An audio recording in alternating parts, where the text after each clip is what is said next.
Olá, seja bem-vindo, seja bem-vinda ao Giro. Eu sou Nadédia Calado e esse é o podcast em que você fica muito bem informado em cerca de 5 minutos. Vamos pro Giro? Nessa terça-feira, destaque absoluto para a segunda semana de julgamento da trama golpista. Na fase de deliberações, teremos sessões todos os dias até a sexta-feira. É o momento em que a primeira turma do Supremo Tribunal Federal entra na etapa que vai definir o processo envolvendo o ex-presidente Jair Bolsonaro e outros 7 réus do núcleo crucial.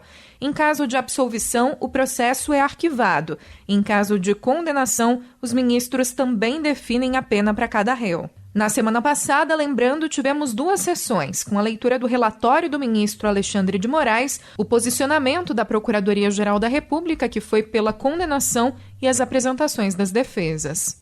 E a reportagem da CBN analisou possíveis efeitos de um eventual projeto de anistia para quem já foi condenado pelos atos golpistas. Quem conta pra gente é a Isa Staciarini. Principais protagonistas dos atos de destruição do 8 de janeiro receberam penas maiores do que 14 anos e, mesmo assim, podem ser beneficiados com a anistia.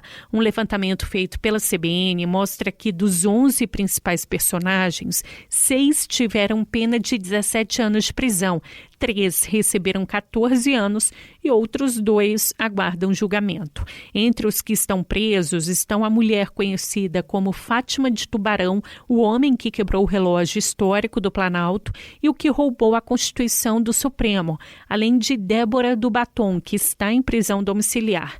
Outros, porém, estão soltos, como o que sentou na cadeira do ministro Alexandre de Moraes. Ainda no noticiário político em Brasília, os atos de 7 de setembro continuam repercutindo. A avaliação no meio político é que o governador Tarcísio de Freitas extrapolou ao fazer ataques contra o STF e chamar Moraes de tirano nos atos de 7 de setembro. Aliados dizem que ele perdeu o tom e queimou pontes e que agora vai precisar reconstruí-las. No Supremo, o presidente diz que o processo penal não é disputa política ou ideológica. Gilmar Mendes afirma que não há ditadura de toga e que ministros não agem como tiranos.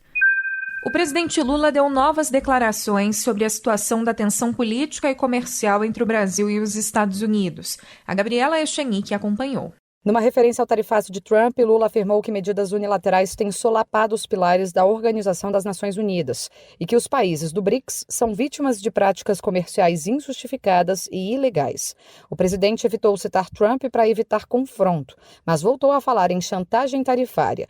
Lula cobrou que os líderes do bloco liderem um sistema de comércio multilateral. No Rio de Janeiro, um deputado estadual vai continuar preso por envolvimento com crime organizado. Reportagem do Leonardo Rezende. A Polícia Federal prendeu nesta segunda-feira mais um suspeito de envolvimento na quadrilha do ex-deputado estadual do Rio, Diego Raimundo dos Santos Silva, o TH Joias. Leandro Alan dos Santos é tido como integrante do núcleo de segurança do então parlamentar. TH Joias é acusado de vender armas e drogas a facções criminosas do Estado. Ainda nesta segunda, a Justiça Federal manteve a prisão dele. A gente volta já. Passando para o noticiário internacional, o dia no Oriente Médio foi marcado por um atentado. Cláuson Dutra. A cidade de Jerusalém sofreu o atentado mais mortal dos últimos 2 anos, com 6 mortos e dezenas de feridos. Um brasileiro testemunhou o ataque e disse à CBN que sobreviveu por um milagre. Na faixa de Gaza, Israel derrubou um 4º arranha-céu pelo 4º dia seguido. Na França, o primeiro-ministro François Bayrou perdeu o voto de confiança do parlamento por um placar de 364 a 194. Quando isso acontece, significa que o premier não conta mais com o apoio da maioria e precisa, junto com sua equipe, deixar o governo. Com isso, Bayrou renuncia diante do presidente francês Emmanuel Macron, que deve apresentar um sucessor nos próximos dias. A situação aprofunda a crise política e econômica que o país atravessa. Bayrou tentava implementar um plano de austeridade para 2026, incluindo cortes de 44 bilhões de euros e até a extinção de 2 feriados. No ano passado, a França registrou um déficit de quase o dobro do limite estabelecido pela União Europeia, de 3% do PIB, com a dívida pública atingindo quase 114% do PIB. A instabilidade também afeta o bloco em si, já que estamos falando da segunda maior economia da zona do euro. Destaque também para a crise na Argentina, que viu a moeda e o mercado caírem no início da semana depois da derrota do partido do presidente Javier Milei na eleição provincial de Buenos Aires. A sigla teve um desempenho muito abaixo das expectativas, ficando bem atrás da oposição peronista de esquerda.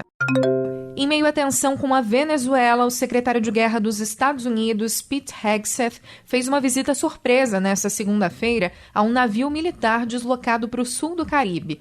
A localização exata da embarcação não foi divulgada. Há agora 8 navios da Marinha Americana em áreas próximas do país governado por Nicolás Maduro. Os Estados Unidos dizem que a ação é parte de uma operação contra o narcoterrorismo. Para fechar nossa edição, a despedida de uma das grandes vozes da música brasileira. Repórter Raíssa Cerdeira. O Brasil se despediu nesta segunda-feira de uma das mais autênticas vozes da música popular brasileira. Ângela Rorô morreu nesta segunda-feira no Rio, após 3 meses internada com uma infecção pulmonar grave. Ao longo da carreira, Rorô lançou mais de 10 discos, assinou clássicos como Amor, Meu Grande Amor e Gota de Sangue e foi pioneira ao assumir publicamente sua homossexualidade. Artistas prestaram homenagens à cantora nas redes sociais. Para saber mais sobre as notícias que você ouviu aqui no Giro, acesse cbn.globo.com ou o aplicativo da CBN. Por lá tem as reportagens completas e a análise do nosso time de comentaristas. Tá gostando do nosso Giro? Por favor, segue a gente no Spotify e dá 5 estrelas, que ajuda muito. Também estamos no site, no aplicativo da CBN e em todos os agregadores de podcasts. Aproveita para compartilhar o Giro com quem você quiser. Até o próximo Giro.